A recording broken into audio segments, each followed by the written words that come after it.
મિત્રો, પૂનમ કુકબુક્સમાં આપનું સ્વાગત છે।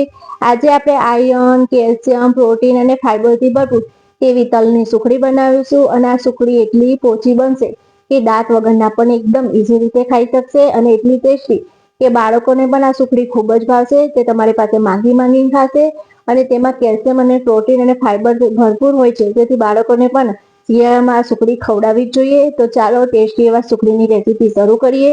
તો તેના માટે મેં અહીંયા 2 વાટકી જેટલા તલ લીધા છે। 2 વાટકી તલ સામે મેં 1 વાટકી જેટલો ગોળ અને 15 જેટલી બદામ અને 15 થી 20 જેટલા મેં કાજુના ટુકડા લીધા છે। 2 વાટકી તલ સામે 1 વાટકી ગોળ એકદમ પરફેક્ટ માપ છે, જેથી તમારી સુખડી એકદમ પરફેક્ટ ગળી તૈયાર થશે।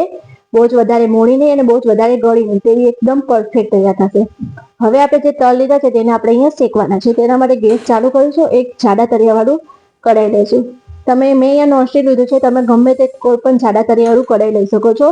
અને એકવાર કઢાઈ ગરમ થઈ જાય ત્યાર પછી ગેસની ફ્લેમ મીડિયમ રાખી આપણે તલને સતત હલાવતા રહી આપણે અહીંયા શેકી લેવાના છે।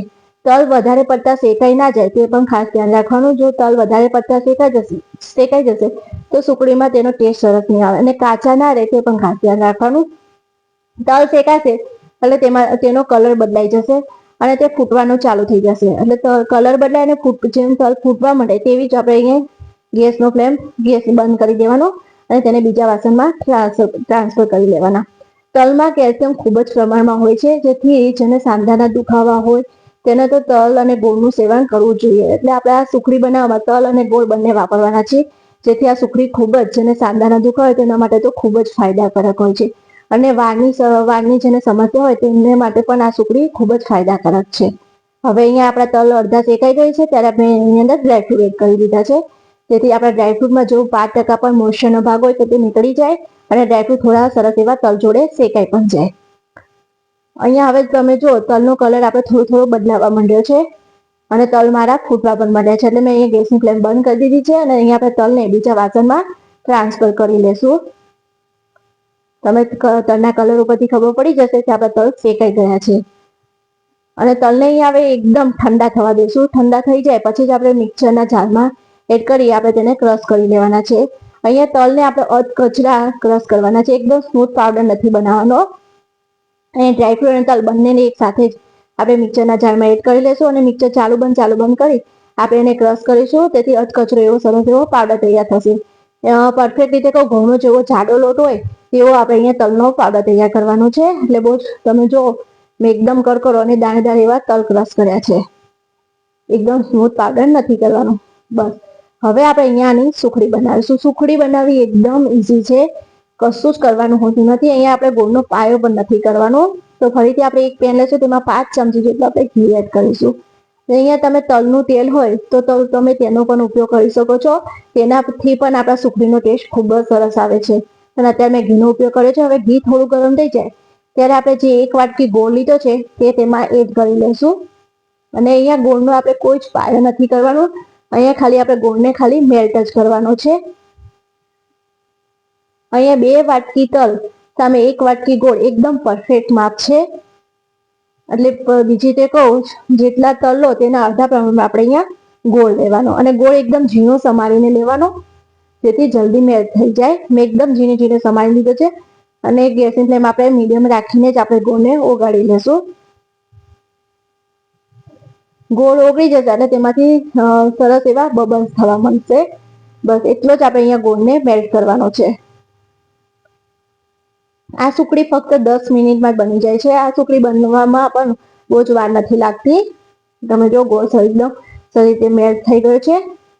હવે તેમાં થોડા બબલ્સ થવા માંડ્યા, તમે જો આટલા બબલ્સ થાય બસ આટલો જ આપણે અહીંયા ગોળ મેલ્ટ કરવાનો છે। આનાથી વધારે આપણે ગોળને કૂક નથી કરવાનો કે ગોળનો પાયો થવા માંડશે।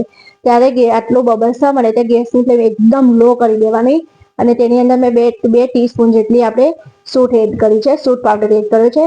જો તમને સુખડીમાં તીખાશ ના ગમતી હોય તો તમારે સૂંઠ પાવડર સ્કીપ કરી લેવાનો, પણ થોડી સૂંઠ પાવડર એડ કરશો તો સુખડીનો ટેસ્ટ ખૂબ જ સરસ આવે છે। પછી બસ આપણે તલને જે ક્રશ કરીને રાખ્યા તે આપણે અહીંયા ગોળમાં એડ કરી લેશું અને બંનેને સરસ રીતે મિક્સ કરી લેશું।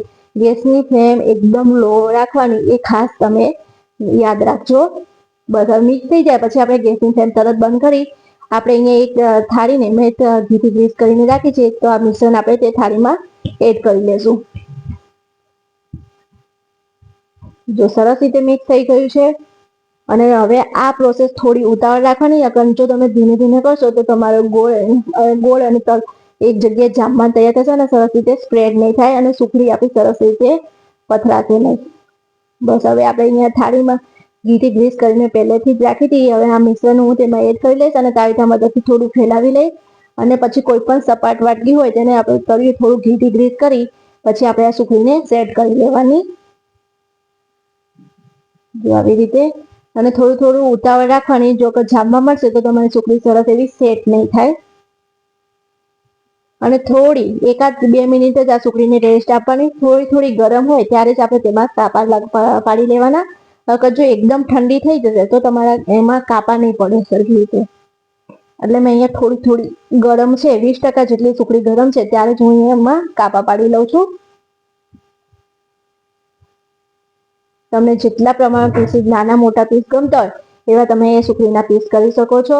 અને આ સુખડી એટલી ટેસ્ટી કે બાળકોને પણ જરૂર ભાવશે. તમે ઉત્તરાયણ પણ બનાવી શકો છો અને જે દાંત વગરના હોય તેમને જો આવી સુખડી બનાવીને આપશો તો તે લોકો ઈઝી રીતે ખાઈ શકશે. તમને તોડીને પણ બતાવું એક પીસ. એકદમ સરસ એવી પોચી તૈયાર થઈ છે. તો તમને મારી આ રેસીપી ગમી હોય તો મારા વિડીયોને લાઈક અને મારી ચેનલને સબસ્ક્રાઈબ ના કરી હોય તો જરૂર કરી લેજો, જેથી તમારા માટે નવી રેસીપી લઈને આવું. જય શ્રી કૃષ્ણ.